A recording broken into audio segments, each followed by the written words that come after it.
아내 되니 여러분, 남편에게 순종하십시오. 이것이 주님 안에서 합당한 일입니다. 남편 되니 여러분, 아내를 사랑하십시오. 아내를 모질게 대하지 마십시오. 자녀 되니 여러분, 모든 일에 부모에게 복종하십시오. 이것이 주님을 기쁘게 해드리는 일입니다. 어버이 되니 여러분, 여러분의 자녀들을 격분하게 하지 마십시오. 그들의 의기를 꺾지 않아야 합니다. 아멘. 앉으시기 바랍니다. 우리 말씀을 위해서 기도하도록 하겠습니다. 하나님 아버지, 저희들을 예배 가운데로 하나님께서 믿음을 주시고 또 건강을 주셔서 이 자리에 올 수 있도록 하심을 감사합니다. 하나님 아버지, 또한 우리가 세상을 살면서 어떻게 살아야 하나, 왜 살아야 하나, 그런 것들로 궁금해하고 또 답답해할 때가 있습니다. 하지만 우리는 그리스도 안에서 주어진 구원을 통해서 볼 때 우리가 왜 사는지, 우리가 어디로 가는지, 그리고 우리가 어떻게 살아야 하는지를 말씀의 진리를 통해서 우리가 깨달을 수 있고 또 공급받을 수 있음을 감사합니다. 하지만 이 말씀이 우리가 그냥 들음에 그친다면 우리의 삶에 아무런 복이 안 될 것입니다. 오늘 말씀도 우리가 깨달음을 주시고 그 깨달음이 우리 마음속에 이 말씀 따라 살고자 하는 그러한 거룩한 갈망이 되게 주님 도와주시옵시고, 말씀을 순종하고 따라감을 통해서 우리가 더욱더 하나님이 원하시는 그런 가정, 또 그런 영적 공동체가 될 수 있도록 주님 도와주시옵시고, 그래서 주님께서 약속하신 그 생명을 더 넘어서서 풍성한 생명을 누림으로 나아가는 진정한 영적인 복을 누릴 수 있도록 주님 도와주시옵소서. 이 시간 말씀을 전하는 저의 입술을 하나님께서 주장하여 주시고 지혜를 주시옵소서. 부족하지만 하나님께서 들어서 주시기 때문에 또 말씀을 전하기 위해서 이 자리에 섰습니다. 또한 이 말씀을 들어야 하는 우리 성도님들의 마음속에도 하나님께서, 성령께서 함께하여 주셔서 말씀을 깨닫고 또 이 말씀이 유익한 말씀인 것을 믿음으로 말미암아 보다 나은 삶으로, 평강의 삶으로 나아갈 수 있도록 주님 도와주시옵소서. 예수님 이름으로 기도합나이다. 아멘. 우리는 골로새서에서 최근에 평화에 대한 이야기를 많이 하고 있습니다. 평화, 평강 또는 내적 이 평안, 여러 가지 이야기를 하고 있는데, 평화는 관계 속에서 누려지고 또 적용되고 그럴 때 개인적인 평안으로도 작용한다, 이런 얘기를 살펴보았고요. 우리는 가장 중요하게 하나님과 화평한 관계가 된 자들이다. 그러므로 그 하나님과의 평화가 우리 교회 공동체 안에, 영적 가족 안에도 그것이 스며들고 그것이 적용되고 그것이 연습되고 그 열매가 누려지는 그런 삶이 하나님이 원하시는 삶이다. 그리고 오늘은 더 나아가서 가정 속에서 이 평화가 누려지기를 원하시는 하나님의 뜻이 담겨있는 말씀이라고 생각합니다. 여러분, 가정은 사실 교회이기도 합니다. 우리 교인들에게 가정은 교회의 가장 기본 단위이죠. 그래서 기본 단위는 가정들이 모여서 또 교회 공동체가 되는 것이고 하기 때문에 사실은 교회 공동체와 가정은 밀접하게 연결되어 있는 것이고 동일한 것이지 떼어진 것이 아니죠. 그러므로 우리 가정이 우리 교회이고 교회의 기본 단위이고 가정이 모여서 교회가 되는 것이다. 자, 그래서 오늘은 이 가정 속에서 관계들이 있죠. 제가 항상 말씀드리지만 관계가 중요하다.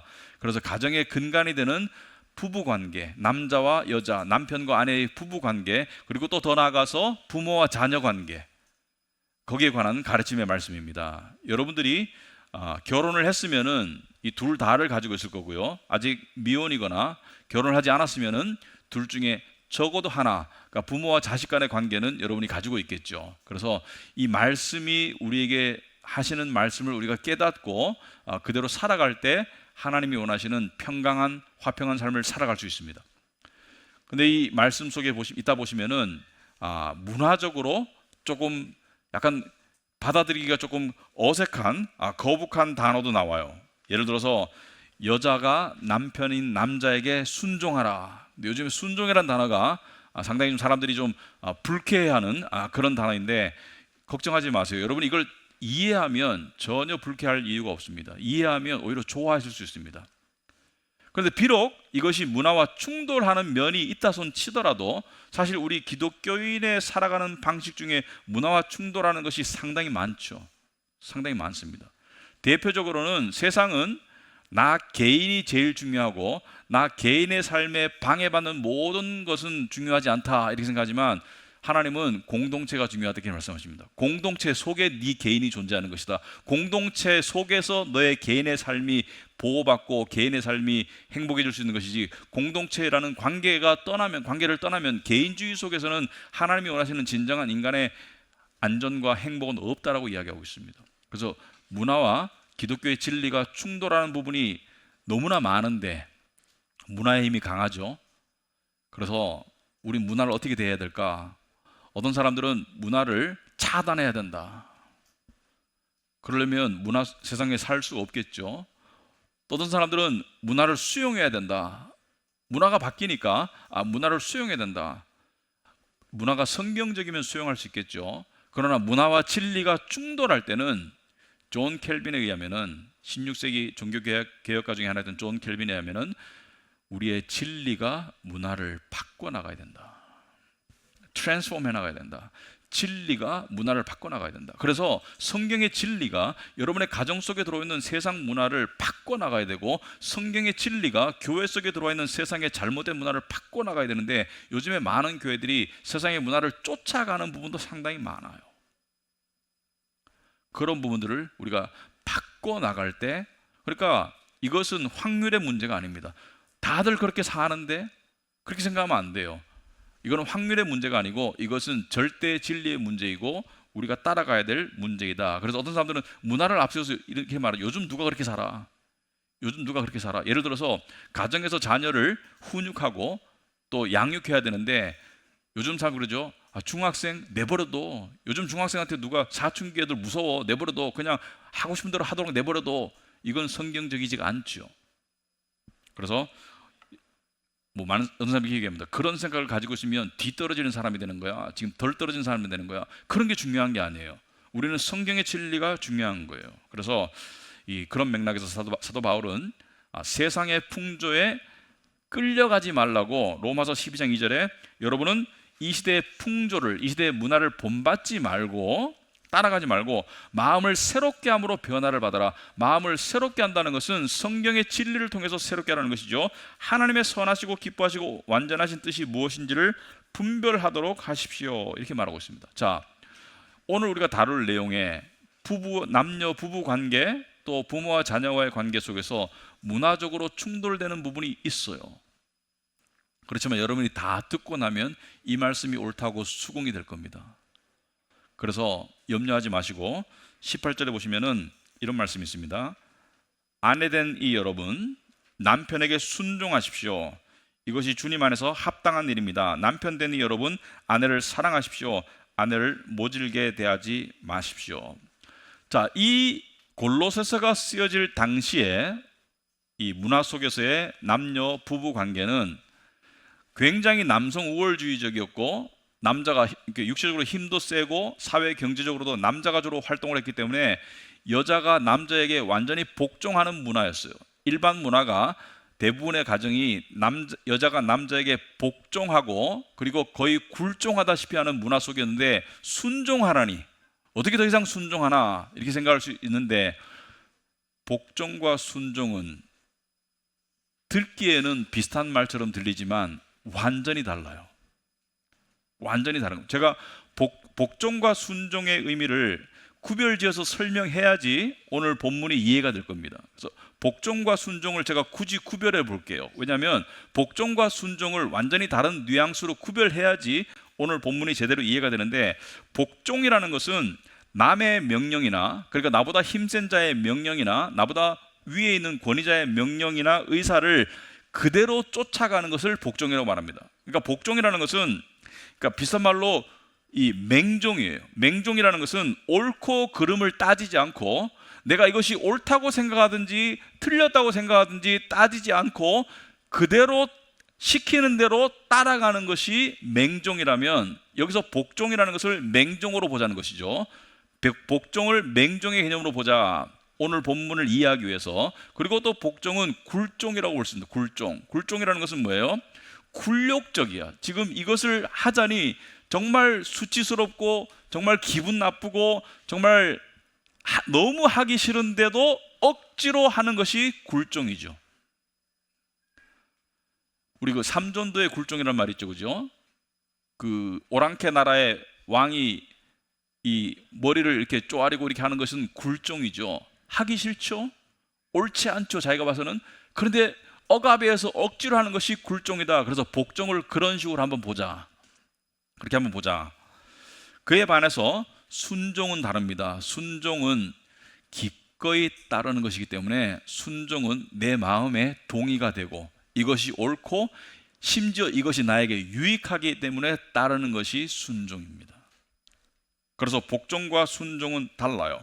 복종이 강압적인 분위기에서 옳고 그름에 대한 판단이 무시당한 채 두렵기 때문에 나오는 무조건적인 인격이 무시당하는 따라감이 복종이라면, 순종은 믿음의 따라감입니다. 왜? 순종은 하나님의 뜻에 부합하기 때문에, 이것이 옳다는 확신이 들기 때문에, 이것이 나에게 유익하기 때문에 기꺼이 따라가는 것을 순종이라고 말한다. 그래서 아내된 이들이여 남편에게 순종하라는 것은 남편에게 굴종하고 맹종하라는 뜻이 아니라 하나님의 뜻이기 때문에 따라가라는 것이, 이것이 순종입니다. 사실 이 순종은 아주 희귀합니다. 복종은 많았어요. 로마 시대나 우리나라도 거의 20세기 중반까지만 하더라도 이 남성 우월주의가 팽배했죠. 남자가 신체적으로도 강하고 또 사회 경제적 활동도 남자가 많이 하고 했기 때문에 당시에는 이 복종적인 문화가 많았고 여성들이 억압당하고 학대당하는 문화가 많았어요.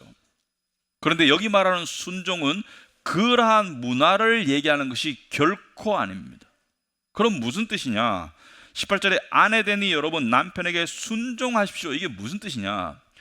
여러분, 하나님께서는 남자와 여자를 그 존재적으로는 둘 다 동등하게 하나님의 형상에 따라 같은 가치값으로 만들었기 때문에 남자와 여자가 존재적으로 열등하고 우월한 건 없습니다. 하나님 앞에 동등하고, 그리고 심지어 천국 가면 남자와 여자의 구별도 없어요. 그러니까 남자와 여자 모두가 하나님의 형상을 따라서 만들어진 동등한 인격체임을 성경은 이야기하고 있기 때문에, 이것 때문에 기독교의 영향을 받은 나라에서 여자들의 굴종적인 삶이 달라졌고 여자들에게 참정권이 주어졌고 여자들의 가치가 인정되어졌고 그러한 많은 변화가 있었습니다.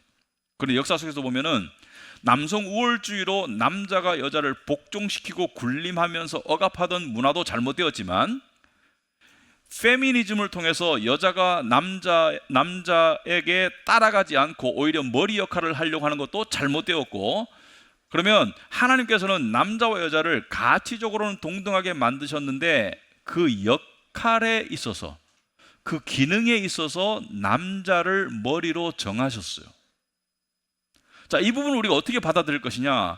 이 부분은 우리가 예를 들어서 머리가 둘일 수는 없죠. 한 몸뚱이에 머리가 둘이다. 예를 들어서 머리가 둘인 게 있으면은 서로 굉장히 불편하죠, 그죠? 서로 생각이 다르고 가는 방향이 다르면 몸뚱아리가 너무 힘들겠죠. 불편하겠죠. 그런데 하나님께서는 남자가 기능적인 면에서 머리 역할을 하도록 만드셨어요. 그것은 따질 문제가 아니고 그것은 수용할 문제죠. 예를 들어서 하나님께서는 천지 만물을 창조하시고 인간을 만물의 영장으로 만드셔서 다스려라, 지배하라고 하셨습니다. 여러분이 코끼리하고 싸워서 이길 수 있어요? 1대1로? 여러분이 호랑이하고 1대1로 싸워서 이길 수 있어요? 못 이기잖아요. 그렇지만 우리가 코끼리와 호랑이를, 수많은 짐승들을 다 지배하고 다스리죠. 왜? 하나님께서 우리를 만물의 영장으로 만드시고 그러한 능력을 주셨기 때문에. 그러니까 하나님이 그렇게 능력을 주시고 그렇게 부르셨기 때문에 이것이 가능한 것이지 우리 스스로 가능한 게 아니에요. 마찬가지로 하나님께서는 남자가 머리 역할을 하도록 하셨어요. 그것은 하나님께서 정하신 질서이기 때문에 그 질서 속으로 들어갈 때 우리가 화평하고 평화로울 수가 있다. 그래서 어떤 분들이 물어요.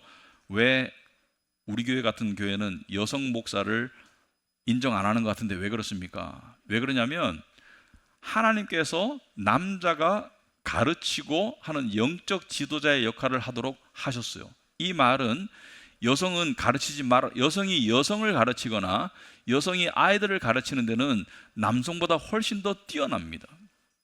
그래서 그런 부분은 성경에서 장려하지만 성경에서는 여성이 남성을 가르치는 영적 지도자의 역할을 하는 것은 성경에서는 금하고 있어요. 왜? 남자에게 머리 역할을 맡겼기 때문에. 그래서 비즈니스는 달라요. 장사나 비즈니스는 여자가 대표가 돼서 할 수 있지만 가정이나 교회 공동체 같은 정신적인 지주가 되어야 되는 부분에서는 남자에게 머리의 역할을 맡기셨기 때문에 디모데전서 2장 12절에 보시면은 여자가 가르치거나 남자를 지배하는 것을 나는 허락하지 않습니다 되겠습니다. 어떤 분들은 이것을 그 당시의 문화에 통용되는 말씀이라고 말하는데 이것은 문화가 아니고요. 이것은 성경의 시대와 문화를 초월하는 하나님의 질서의 가르침입니다. 그래서 하나님께서는 이 남자와 여자의 관계에서 하나님께서는 남자가 머리 역할을 하도록 설정하셨어요. 그런데 여러분들이 이 인간의 이 불행의 근원이 되는 죄가 출발한 아담과 하와의 선악과 사건을 가만히 들여다보시면 사탄이 아담과 하와가 선악과를 따먹고 하나님이 금지한 선악과를 따먹고 죄로 타락해서 사망 가운데로 들어가는 이 비참한 가운데로 들어가는 속에 무엇을 사용했냐면 하나님이 만든 질서를 파괴하고 질서를 오히려 반대로 거꾸로 번복하는 그러한 계략을 쓰도록 만들었다는 것을 여러분들이 알 수 있을 것입니다. 자, 하나님의 질서에 따르면 아담과 하와 중에 머리는 아담이에요. 그렇다면은 상식적으로는 사탄이 아담을 유혹했어야 맞아요. 왜냐하면 머리를 데려가면 몸뚱아리가 따라오니까. 그런데 사탄은 아담에게 접근하지 않고 누구에게 접근했습니까? 하와에게 접근했어요. 그래서 하와를 유혹해서 하와가 선악과를 먼저 따먹고 그리고 남편이 아내를 따라서 선악과를 따먹게 했다는 것은 그것은 하나님의 질서를 파괴하면서 죄가 들어온 것입니다. 이게 굉장히 중요합니다, 여러분. 질서가 파괴될 때, 하나님이 만든 질서가 파괴될 때 그 관계나 그 공동체나 그 가정이나 그 교회는 무너지게 되어 있습니다. 그리고 놀랍게도 그렇게 해서 선악과를 따먹었지만 하와가 먼저 따먹었기 때문에 하와가 주도자예요. 주모자예요. 그래서 하와가 먼저 따먹고 아담을 따먹도록 유혹했기 때문에 책임의 소지로 봐서는 하와가 주도자임에도 불구하고 하나님께서 누구에게 책임을 물으세요? 창조의 질서에 따라서 아담을 먼저 부르시고 아담아 아담아 네가 어디 있느냐, 그리고 아담 보고 추궁하시죠. 왜 내가 먹지 말라는 선악과를 따먹었니? 그러니까 아담이 뭐라 그래요? 당신이 주신 저 여자 하와 때문에 내가 먹었습니다 이렇게 핑계대지만 하나님께서는 아담에게 근본적인 책임을 물으세요. 이것이 질서입니다. 하나님은 질서를 보여주는 거예요. 하와를 통해서 먹었던 어쨌든 간에 근본적인 책임은 머리인 너에게 있다는 것을 보여주셨어요. 그런데 그 죄의 결과 많은 고통이 들어왔는데 그 고통 중에 여러 가지가 있죠. 남자는 경제활동을 해야 된다. 여자는 출산을 해야 되고 양육을 해야 된다. 여러 가지 고통이 주어졌는데 그 고통 속에서 하나님께서 이런 말씀을 하세요. 창세기 3장 16절에 오시면은 여자에게 이렇게 말씀하세요. 네가 남편을 지배하려고 해도 남편이 너를 다스릴 것이다. 이 둘 다가 좋은 거 아니에요. 첫 번째 지배는 컨트롤입니다. 네가 남편을 컨트롤하려고 해도 이것은 뭐냐면 선악과를 먼저 따먹고 남편에게 따먹도록 만들었듯이 네가 머리 역할을 하려고 하더라도 결국 남편이 너를 다스릴 것이라는 것은 남편이 너를 억압할 것이다. 이것이 죄의 결과입니다. 죄의 결과 남자와 여자 사이의 질서가 무너지고 여자는 남자를 컨트롤해서 머리 역할을 하려고 하고 남자는 여자를 억압해서 굴종시키려고 하고 역사 속에서 이게 반복되고 있어요. 역사 속에서 보면 남성이 우월주의를 가거나 여성이 페미니즘이라는 것을 통해서 페미니즘이 무너진 여건을 바로 세운다는 의미에서는 긍정적인 면이 있으나 이것이 남성을 컨트롤하려는 단계까지 가면은 그것은 창조 질서를 위배하는 것이죠. 이 둘의 싸움이에요, 사실은.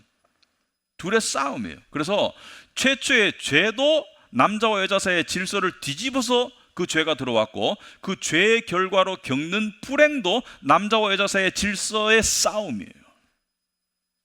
그래서 여성은 남성을 컨트롤하려는 죄의 본성을 가지고 있고요, 남성은 여성을 억압하려는 죄의 본성을 가지고 있어서 이것이 가정 불화의 가장 큰 근원이고, 가정이 불화하면 어떻게 돼요? 자식이 불화하고, 사회가 불화하고, 공동체가 불화하고, 삶이 불행해지는 거예요. 반대로 어느 교회가 있는데 부부 관계가 질서 속에서 화목하면 그 자녀들도 안전하고 화목하고, 그러한 가정이 모인 교회는 당연히 화목해질 수밖에 없죠. 그래서 하나님께서 이 질서를 이 여성 보고 남성에게 순종하라는 것은 창조의 질서이기 때문입니다. 첫 번째 이유가 창조의 질서이고요, 두 번째는 이것이 주님 안에서 합당한 일입니다, 이렇게 말하고 있습니다. 이것이 주님 안에서 합당한 일이라는 것은 두 가지 의미가 있습니다. 첫째는 주님께서 정하신 질서이기 때문에 합당하다는 뜻도 있지만은, 두 번째는 이 여성이 남성에게 순종하는 것도 범위가 있다, 상황의 범위가 있다는 것입니다. 주님의 뜻에 합당할 때 순종하라는 거예요. 무슨 말이냐? 남성이 어떠한 일을 시켜도 순종하라는 뜻이 전혀 아닙니다. 예를 들어서 성경은 권위에 순종하라고 말하고 있습니다.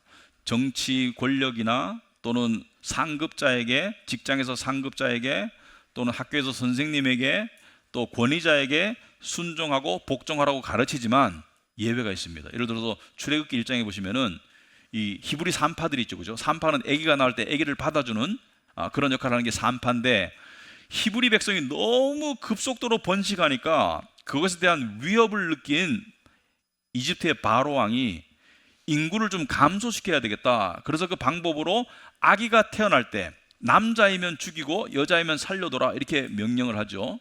근데 그 명령의 실행을 처음에는 히브리 산파들을 통해서 하려고 했어요. 왜? 산파들이 그 출산의 현장에 있으니까 태어난 아기가 딸이면 내버려두고, 왜냐하면 딸은 상관없어요.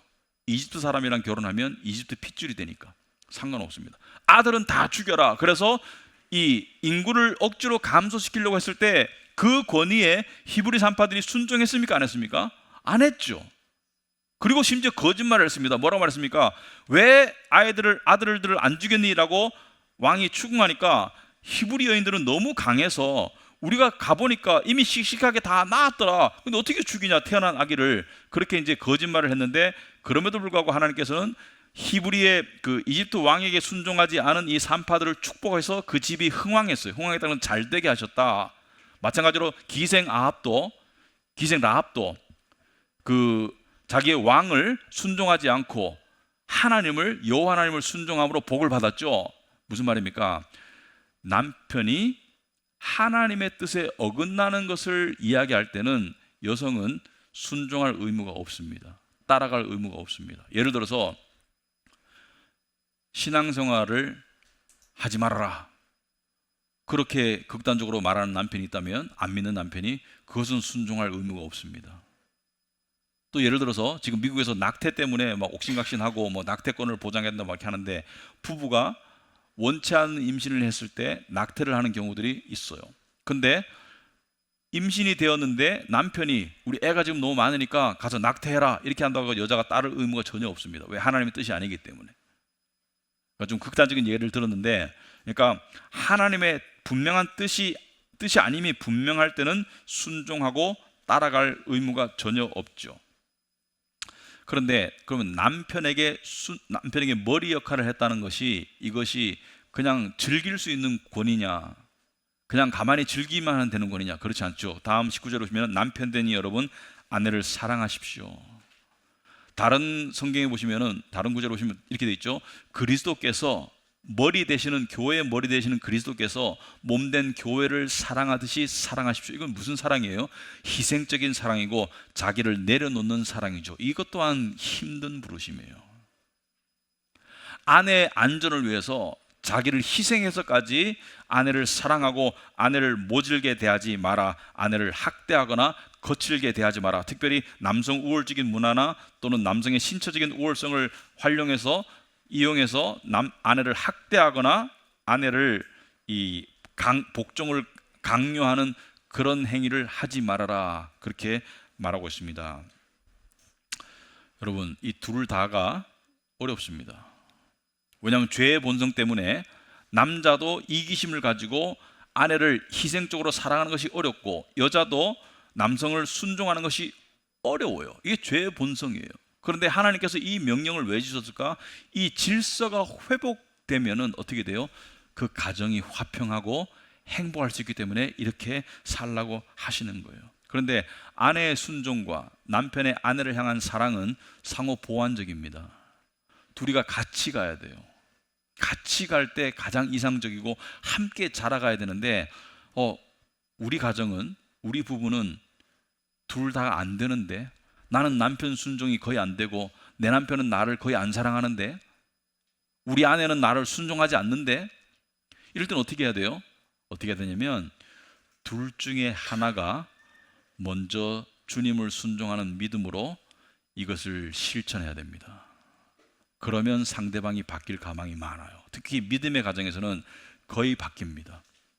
예를 들어서 남편은 순종적이지 않은 아내를 향해서 저 사람이 저렇게 순종을 안 하는데 내가 어떻게 사랑해? 이렇게 하고 있으면 발전이 없어요. 반대로 아내가 저 사람은 나를 사랑하지 않는데, 저 사람은 나를 아끼지 않는데 내가 어떻게 저 사람을 순종하고 따를 수 있겠어? 이렇게만 생각하면 이 가정은 계속 안 좋아져요.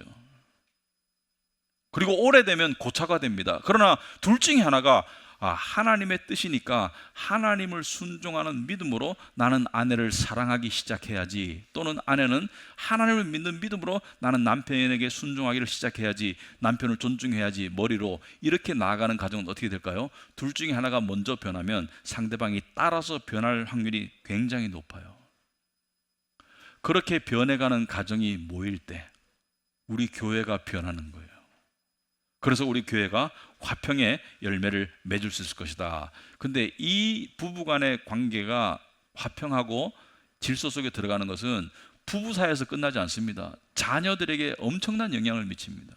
자녀들에게도 엄청난 영향을 미쳐요. 저는 이렇게 생각하고 있습니다. 여러분, 부부가 가까워야 돼요? 아니면은 자식과 더 가까워야 돼요? 부부 사이가 안 좋은 부부는 자식과 훨씬 가까워요. 왜? 자식은 핏줄이니까. 이렇게 생각합니다. 얘는 내 배에서 나왔지만 저 사람은 돌아서면 남남이야, 이렇게 생각하는 사람이 있어요. 얘는 나랑 피를 나눴지만 저 사람은 나와는 그냥 성도 다르고 그냥 결혼했을 뿐이지 헤어지면 남남이야, 이렇게 생각하는데요. 그 비성경적이에요. 하나님의 질서에서는 누구 보고 둘이 한 몸이 되라 그랬어요? 남자와 여자가 한 몸이 되라 그랬습니다. 그러므로 성경적으로는 부부가 더 가까워야 돼요. 여러분, 이렇게 한번 생각해 봅시다.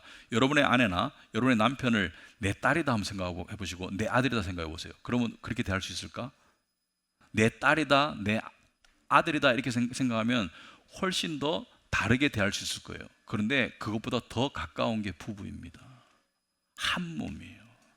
그래서 성경적으로 된다는 것은 문화를 거스르는, 육신의 본성을 거스르는 노력이 필요합니다. 그래서 우리가 한 몸이라는 것을 인식하고 그쪽으로 자꾸 마음을 쓰고 그쪽으로 자꾸 노력하는 모습을 보일 때 하나가 되는 거예요. 여러분, 많은 사람들이 육신의 가정을 교회 공동체보다 훨씬 더 소중하게 생각하는 문화가 팽배합니다. 그러나 엄밀히 봤을 때 영적 공동체가 굉장히 중요해요. 그리고 영적 공동체 안에 육신의 가정이 있잖아요. 이게 굉장히 중요해요. 그래서 우리가 이쪽으로 생각하고 마음을 쓸 때, 그럴 때 우리가 하나님의 질서 속으로 들어가는 거예요. 그 복을 누리게 되는 거예요. 그죠? 그런데 자, 교회 속에서 부부 관계를 바탕으로 한 부모와 자식 관계는 하나님께서 어떻게 말씀하시나? 20절에 자녀되는 여러분, 모든 일에 부모에게 복종하십시오. 이것이 주님을 기쁘게 해드리는 일입니다.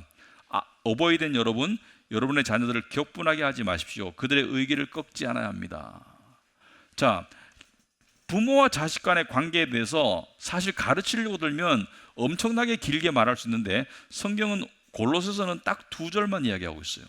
근데 여기에 많은 것이 함축되어 있습니다. 자녀된 여러분, 모든 일에 부모에게 복종하십시오. 앞에는 남편에게 순종하라고 되어 있는데 뒤에는 복종하라고 되어 있는데 복종하라고 하는 단어를 썼는데 왜 그럴까? 왜냐하면 부부 사이에서의 아내의 남편을 향한 순종은 자기 판단이 들어가요.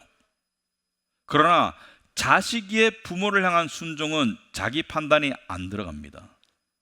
하나님께서는 자식이 부모에게 복종하는 것은 자식의 판단의 영역이 아니라 부모의 결정의 영역이라고 말하고 있어요. 그래서 자식은 자기 결정권이 없고 부모의 결정권에 따라야 되는 것이 하나님의 뜻입니다. 그렇다면 이것이 그러면 어디까지인가? 나는 나이가 30살인데 여전히 부모에게 복종해야 되나? 여러분, 성경 말씀은요, 다른 말씀을 통해서 지혜를 얻어야 돼요. 깨달음을 얻어야 되는데, 예를 들어서 십계명에 보시면은 부모를 공경하라, 이것은 나이와 관계없어요. 부모를 공경하는 것은 나이와 관계없지만 여기서 말하는 자녀된 여러분 모든 일에 부모에게 복종하라, 네 결정권이 내려놓고 부모에게 복종하라는 것은 한계가 있습니다. 어디까지냐? 여러분, 성경에 보시면은 결혼을 할 때는 뭐라 했습니까? 부모를 떠나라고 했죠. 남자는 아버지와 어머니를 떠나라고 되어 있죠. 아내와 한 몸이 되라고 되어 있죠. 그러니까 결혼을 하든 결혼을 안 하든 간에 결혼 정년기가 된 나이면은 이 말씀이 더 이상 적용되지 않습니다. 부모를 공경하는 쪽으로는 가야 되지만은 부모의 결정에 무조건적으로 복종하는 나이는 고대 사회에서는 한 16살에 결혼했고요. 지금은 30살이 넘어야 결혼하는데 우리가 미성년, 성년이라는 말이 있죠. 그죠? 미성년에서 성년으로 넘어갈 때부터 이 말씀은 점점 더 줄어들어야 되는 거예요. 그래서 정확하게 몇 살이라고 말하지 못하겠지만 한 30살쯤 되면 이 말씀은 여러분에게 적용되지 않습니다. 부모를 공경하는 건 적용되지만 이제는 여러분이 여러분의 인생을 결정할 권리가 있고 의무가 있는 것이지 부모에게 복종하는 일은 자녀일 때인 거예요. children일 때, 미성년일 때에 해당되는 거예요. 그리고 이것이 주님을 기쁘게 해드리는 일입니다. 그러면 자, 내 자식은 나에게 복종해야 돼요. 중학생, 고등학생, 초등학생, 유치원생 다 복종해야 돼요. 그러면 부모의 역할이 굉장히 중요하죠. 굉장히 중요하죠.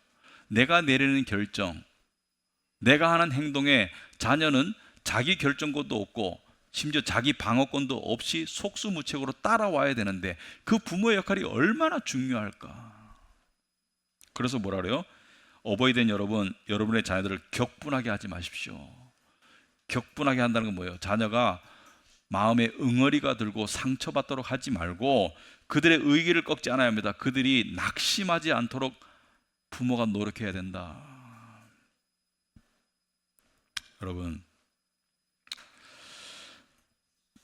제가 이렇게 보니까 나이가 50이 넘었는데도 심지어 우울증이나, 제가 지금 말하는 거는 크리스찬일 경우에 심지어 목사님들 중에서도 우울증이나 또 불안감이나 공황장애까지 시달리는 분이 있어요. 약을 먹으면서. 근데 뿌리를 보면 가정에서 자라면서 받은 상처가 수십 년이 흘렀는데도 지금도 영향을 미치고 있는 것을 봤을 때 이 부모의 역할이 얼마나 중요한지 몰라요. 그래서 우리는 자녀를 양육하고 훈육하는 그런 부모의 역할을 맡으신 분들은 그것을 충실하게 잘 감당하는 동시에 자녀들을 격분하게 하지 마십시오. 근데 격분하게 할 때가 있어요. 그럴 때는 어떻게 하는 게 좋아요? 그럴 때 가장 좋은 방법은 이것입니다. 진심 어린 사과를 하세요. 그래야 마음이 풀어집니다. 그래야지 자녀와 대화할 수 있는 관계가 돼요. 여러분, 우리는 이런 거 있죠. 과거에 있었던 경험 때문에 현재의 나의 삶이 굉장히 영향을 받아서 망가져 있는 경우가 있습니다. 그런데 이 부분을 고치지 않잖아요. 그럼 이 망가짐이 대물림돼요. 나도 그렇게 산 게 불행한데 그 불행이 고쳐지지 않으면 이 불행을 내 자녀 세대에게 반복하게 되어 있습니다. 그럼 어떻게 해야 돼요? 내가 하나님 은혜로 내가 치유받고 내가 바뀌어야 돼요. 그래서 내가 바뀌어서 적어도 내가 받은 이 불행의 상처를, 불행의 과거를 자식에게는 물려주지 않고 오히려 나는 내 자식에게 하나님이 원하시는 그런 부모가 될 거야 라는 결단이 필요합니다. 하나님은 새로운 기회를 주시는 분이에요. 하나님은 소망의 하나님이거든요. 그리고 엄밀히 말하면 우리의 진정한 부모는 하나님이에요. 여러분이 부모로부터 제대로 된 사랑을 못 받고 오히려 상처를 받았다. 근데 그것이 20년, 30년 지났는데도 여전히 우울증으로 남아있고 공황장애로 남아있으면 그것은 믿음의 문제입니다. 그것은 이제 여러분의 책임이에요. 제가 봐서는. 하나님을 믿는 기간이 10년, 20년 정도 흘렀으면 그 상처가 어느 정도 치유돼야 돼요. 그것이 여전히 치유되지 않고 있는 것은 부모의 문제이기도 하지만 동시에 자신의 문제이기도 합니다. 왜? 자신이 하나님 앞에서 믿고 해결 못 받은 거예요. 그러므로 부모만 원망해서는 안 돼요. 처음에는 그 상처가 남아있겠지만 시간이 지날수록은 해결받고 치유받아야 됩니다. 그래서 히브리서 12장 10절에 육신의 아버지는 잠시 동안 자기들의 생각대로 우리를 징계하였다.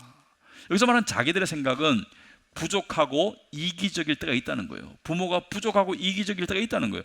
하지만 하나님께서는 우리를 자기의 거룩하심에 참여하게 하시려고 우리에게 유익이 되도록 징계하십니다. 하나님은 우리의 유익을 위해서 우리를 훈육하시는 분이다. 이게 달라요. 그러니까 육신의 부모는 때로는 이기적이고 때로는 불완전하고, 그렇죠, 실수투성이고 때로는 내가 다른 데서 화가 난 화풀이를 자식이 화풀이할 수도 있고 불안정해요. 하지만 하나님 아버지는 우리의 유익을 위하시는 분이다. 그러므로 여러분이 어떤 부모를 가졌든 간에 여러분의 궁극적인 부모님은 하나님입니다. 그러므로 여러분이 좋은 부모님을 가졌었으면 하나님께 감사하시고요, 부모님 때문에 상처를 받았으면 하나님 아버지를 통해서 치유받으세요. 그래서 그것을 대물림하지 마시고 나는 다른 부모가 될 거야, 그런 생각을 가져야 됩니다. 여러분 성경에 보시면은 상처가 믿음에 의해서 오히려 좋은 밑거름이 될 때가 많아요. 그러니까 내가 상처받은 과거를 가지고 있다 해가지고 내 삶이 반드시 불행해져야 된다? 절대로 그렇지 않습니다. 내가 상처받은 과거가 있으면 그것으로 더욱더 간절한 믿음으로 하나님께 나아가면 우리의 삶이 달라질 수 있어요. 성경에 많은 인물들이 그것을 보여주고 있습니다. 대표적인 게 요셉이죠. 요셉은 가정사가 어땠어요? 아버지의 사랑은 받았지만 한참 아버지의 사랑을 받고 자랐던 10대 때 형들에게 미움을 받아가지고 형들이 죽이려고 했잖아요. 형들이 노예로 팔아먹었잖아요. 그러니까 가족에게 배신을 당했잖아요. 그래서 억울한 노예 생활, 그리고 마지막에 억울한 감옥 생활 2년까지 합치면 거의 16년 동안을 노예와 감옥 생활을 지냈는데 그때 요셉의 고난이 어땠을까? 그리고 남도 아닌 형들이 나를 팔아먹었다는 그 생각이 얼마나 자기를 우울하게 하고 불행하게 했을까? 그런데 그 우울과 불행에 사로잡혔으면 요셉은 나중에 요셉이 못 됐습니다. 하지만 요셉은 그 시간 속에서 누구를 붙잡았어요? 하나님 아버지를 붙잡았어요. 하나님 아버지를 붙잡고 그 상처가 치유되고 회복되고, 그리고 나중에 하나님께 귀하게 쓰임받는 요셉이 되었죠. 그런데 나중에 아버지 야곱이 돌아가시니까, 아버지 살아계실 때는 우리를 그냥 뒀지만 아버지 돌아가실 때니까 이제 반드시 우리에게 보복할 거야. 형들이 걱정이 돼서 요셉을 찾아가죠. 우리를 보복하지 마, 이런 그런 마음으로 찾아가는데 요셉이 뭐라 했습니까? 걱정하지 마세요. 형님들은 나를 해치려고 했지만, 창세기 50장 20절에 형님들은 나를 해치려고 했지만 하나님은, 이게 중요합니다, 오히려 그것을 선하게 바꾸셨다. 이게 중요합니다. 오히려 그것을 선하게 바꾸셨다. 그러니까 사람들은 나에게 상처를 줬지만 하나님은 오히려 그것을 선하게 바꾸셔서 오늘과 같이 수많은 사람의 생명을 구원하셨습니다. 하나님의 더 크신 뜻을 위해서 나를, 그 고통을 겪은 나를 하나님께서 나를 선하게 바꾸시고 나를 이렇게 사용하고 계십니다. 이것이 믿는 자에게 주어지는 복입니다. 믿는 자는 불행에 사로잡혀서도 불행에 파묻혀서도 안 돼요. 믿는 자에게는 일어난 불행이 우리에게 약이 될 수 있고 우리에게 더 나은 미래를 향한 밑거름이 될 수 있어요. 여러분, 밭에다가 아름다운 장미를 키우지만 그 밑에 거름은 똥물을 주잖아요, 그죠? 그 똥물과 같은 거름을 줬는데 아름다운 장미가 날 수 있는 게 믿는 자의 특권입니다. 그래서 여러분에게 혹시 과거에 불행한 가정사가 있었더라도 그것을 하나님의 은혜로 나는 바뀔 수 있어, 나는 바꿀 거야, 나는 이 불행한 가정사를 대물림하지 않을 거야, 그런 결단이 있어서 믿음의 1세대 가정을 이루시기 바랍니다. 여러분, 미혼자이든 배우자이든 우리의 궁극적인 신랑은 예수님입니다. 예수님이세요. 그래서 여러분이 우리가 지금 하나님의 우리를 화평케 하는, 우리에게 평강을 주시고자 하는 하나님의 선하신 뜻이 우리에게 구체적으로 어떻게 주어졌습니까? 관계 속에서, 영적 가족인 교회 관계 속에서, 또 우리의 육적 가족인 가정 속에서, 또 믿는 가정일 경우는 영육 간의 가정인 교회 속에서 이렇게 살아라, 이렇게 살면, 이렇게 살아서 질서를 회복하면 너희가 정말 복된 가정이 되고 복된 교회가 될 것이다, 이렇게 말하고 있습니다. 복된 가정 없이 복된 교회 되지 않습니다. 여러분, 예수 그리스도의 뜻을 헤아리시기 바랍니다. 신랑 되시는 그분이 우리를 살려주시고 회복해 주시기 위해서 죽기까지 사랑하셨습니다. 여러분도 여러분이 관계 속에서, 가족 속에서 힘든 일, 교회 속에서 힘든 일, 그 속에서 하나님 믿는 믿음으로 하나님 말씀 따라 꾸준히 살아가시면 내가 변하고 주변이 변하는 기적이 일어날 겁니다. 그 기적을 체험할 때 우리는 하나님 살아계심을 알게 되고 하나님께 영광 드릴 수 있게 될 것입니다. 그런 우리 가비넌트 교회 식구들이 다 되시기를 주님의 이름으로 축원합니다. 기도하시겠습니다. 하나님 아버지, 참으로 저희들의 삶에 많은 죄로 인한 상처의 흔적들이 있지만 하나님께서 우리를 어여삐 여기시고 불쌍히 여기셔서 우리를 고쳐주시고 우리가 새로운 피조물로 새롭게 살아갈 수 있도록 하심을 감사합니다. 아버지 하나님, 우리의 허물이 그냥 상처로만 남지 말게 하시고 그것이 변해서 회복이 되고 또 기쁘고 평화로운 그런 관계로 나아갈 수 있도록 우리 가정들과 우리 교회를 지켜주시옵소서. 그래서 우리가 문화에 이끌려가는 그런 가정들과 교회가 아니라 하나님의 말씀 따라 변화되는, 그래서 하나님께 영광 드리며 사람들에게 그리스도를 증거하는 그런 가정과 그런 교회 되어서 사람들이 우리를 볼 때 저 가정은 왜 다르지? 저 교회는 왜 다르지? 저 사람들은 정말 하나님을 믿는 가정이고 믿는 교회구나 라는 그런 칭찬을 듣고 그것을 통해서 하나님께 찬송과 감사와 영광을 올려드리는 그런 저희들 다 될 수 있도록 주님 붙잡아 주시고 축복하여 주시옵소서. 예수님 이름으로 기도합나이다. 아멘.